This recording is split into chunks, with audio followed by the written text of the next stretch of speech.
Assalamualaikum warahmatullahi wabarakatuh. Tabiun. Saya bernama Yuli Puspita, asal sekolah dari SMA Negeri 1 Banjarbaru, Kecamatan Banjarbaru, Kabupaten Tulang Bawang, Provinsi Lampung.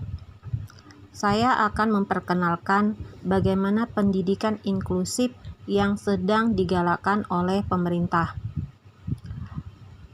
Beberapa peraturan yang diajukan oleh pemerintah mengenai pendidikan inklusif itu adalah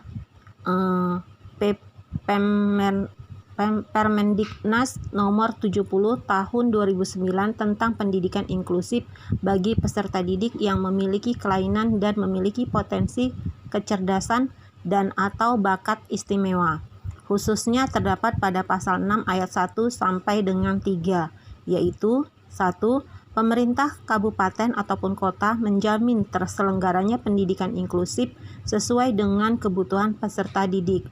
2. Pemerintah kabupaten ataupun kota menjamin tersedianya sumber daya alam pendidikan inklusif pada satuan pendidik yang ditunjuk. Pemerintah dan pemerintah provinsi membantu tersedianya sumber daya pendidikan inklusif.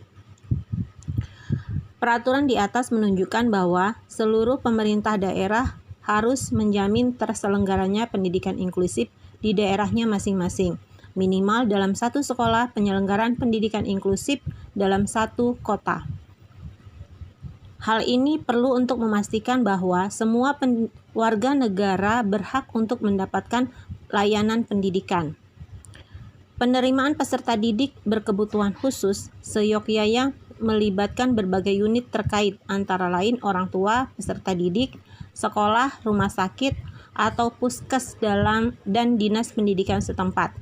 Pada beberapa sekolah, peserta didik berkebutuhan khusus tidak dapat diterima di sekolah jika tidak membawa surat keterangan hasil asesmen dari rumah sakit dan atau keterangan dari psikolog. Namun demikian, pada umumnya sekolah sering mengabaikan persyaratan di atas, sehingga menimbulkan kesulitan bagi guru dalam melayani peserta didik yang bersangkutan. Untuk kondisi di daerah tertentu, surat keterangan dari rumah sakit dan psikolog menjadi sangat sulit ketika pemahaman tentang mekanisme layanan tidak sepenuhnya ataupun dipahami. Terlebih-lebih, ketersediaan sumber daya dan aksesibilitas sangat terbatas.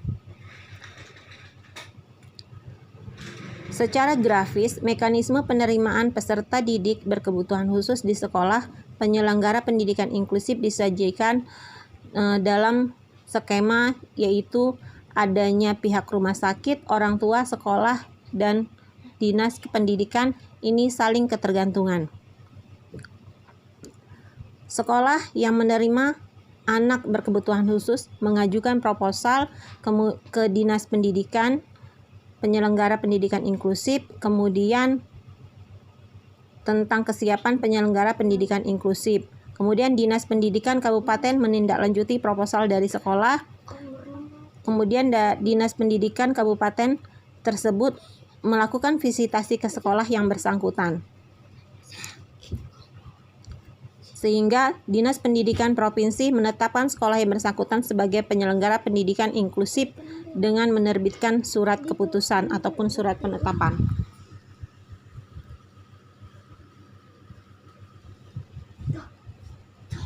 Identifikasi adalah suatu proses yang dilakukan secara sistematis untuk menemukan sesuatu benda ataupun seseorang dengan menggunakan instrumen yang berstandar. Dalam konteks pendidikan khusus, identifikasi merupakan proses kenali peserta didik sebelum yang bersangkutan mengikuti pembelajaran.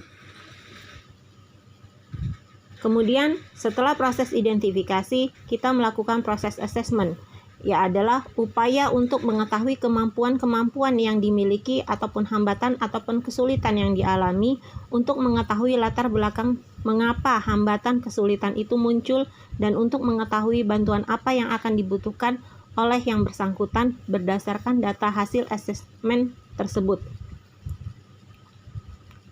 Di sini peran guru melakukan pendekatan persuasif terhadap peserta didik, mendiskusikan dengan teman sejawat dan kepala sekolah, kemudian mengkonfirmasikan kebiasaan yang dilakukan peserta didik dengan orang tua ketika di rumah.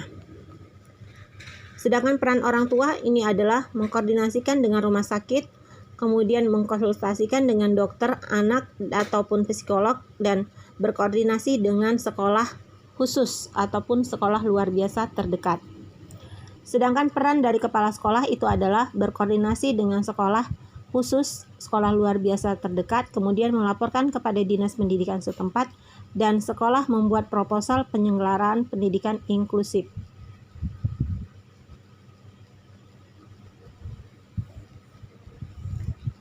Demikian pemahaman dari saya mengenai pendidikan inklusif, bahwa kita sebagai guru ataupun sebagai masyarakat itu tidak boleh membeda-bedakan antara peserta didik satu dengan peserta didik yang lainnya.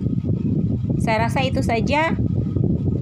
Billahi taufik wal hidayah. Wassalamualaikum warahmatullahi wabarakatuh.